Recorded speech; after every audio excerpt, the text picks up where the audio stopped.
విశాఖ ఉక్కు పరిశ్రమ ప్రైవేటీకరణను వ్యతిరేకిస్తూ ప్రజా సంఘాలు రైతు సంఘాలు చేపట్టిన సత్యాగ్రహ దీక్షలు గురువారం కూడా కొనసాగాయి.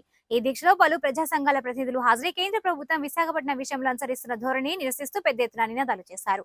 ఈ దీక్ష వేదిక వద్ద కలిసిన మీడియాతో మాట్లాడుతూ విశాఖ ఉక్కు పరిశ్రమ ఆంధ్రప్రదేశ్ ప్రజల మనోభావాలతో ముడిపడిన అంశం కాబట్టి పునరాలోచన చేయాలని డిమాండ్ చేశారు. ఈ దీక్షలో రైతు సంఘం నాయకులు అజయ్ కుమార్, రంగారెడ్డి, అరుణ్ కుమార్ తదితరులు పాల్గొన్నారు.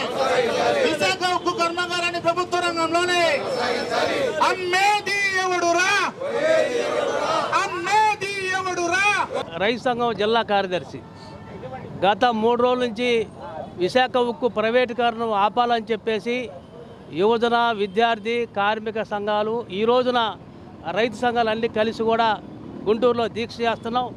ప్రధానంగా ఈ రాష్ట్రంలో, దేశంలో ఉన్న ప్రభుత్వ సంస్థలన్నీ కూడా ప్రైవేటు పరం చేస్తే దాంట్లో భాగంగా విశాఖ ఉక్కును కూడా ప్రైవేటీకరణ చేయడానికి సిద్ధమైంది. దీన్ని యావత్తు అందరూ కూడా వ్యతిరేకిస్తున్న పరిస్థితి.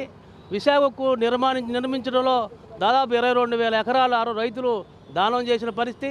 అలాంటి దాన్ని ఇవాళ 1,00,000 మంది ఉద్యోగస్తులు కానివ్వండి, ఇతర చిరు వ్యాపారస్తులు కానీ ఇంకో ఇండైరెక్ట్గా దాని మీద లక్షలాది మంది ఇవాళ ఉపాధి పొందే అవకాశం ఉన్న విశాఖ ఉక్కును ప్రైవేటీకరణ చేయడం చాలా దుర్మార్గం.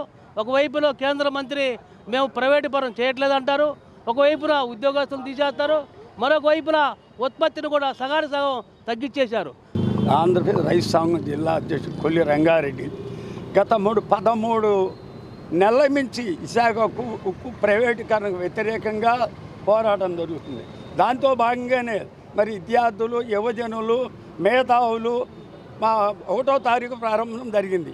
నిన్న కార్మిక సంఘాలని కూడా విశాఖ ప్రైవేటీకరణకు వ్యతిరేకంగా ఇవాళ 3వ రోజు రైతు సంఘాలు అనేక రకాలుగా గత 3 సంవత్సరాల నుంచి కూడా విశాఖ వ్యతిరేకంగా, ప్రైవేటీకరణకు వ్యతిరేకంగా మరి 65 గ్రామాలు 2,300 ఎకరాలు ఆ రోజు ఎకరం వచ్చేసరికి 2,000, 1,500 కూడా అయాలు ఎంతోమందికి పేదలందరూ కూడా నిరుద్యోగులకి మరి ఉద్యోగాలు వస్తాయని చెప్పి విశాఖ ఉక్కు ఫ్యాక్టరీ కోసం 32 మంది బలిదానం చేసి అనేక రకాల విద్యార్థులు, యువజనులు, మేధావులు పోరాటం చేసి ఈ రాష్ట్రానికి ఉక్కు ఫ్యాక్టరీ స్థాపించుకున్నాం.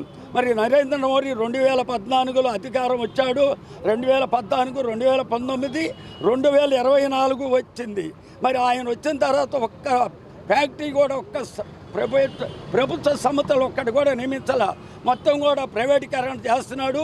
అనేక రకాలుగా జాతీయం చేయాలని అనేక రకాల పోరాటాలు చేసి సాధించ ఈ రాష్ట్రంలో ఉన్న ఏకైక ఉక్కు ఫ్యాక్టరీని కూడా ప్రైవేటీకరణ చేయడానికి మరి అట్లాంటి భారత కమ్యూనిస్ట్ పార్టీలు, అనేక రాజకీయ పార్టీలు, అన్ని పార్టీలు కానీ ఏకం చేసి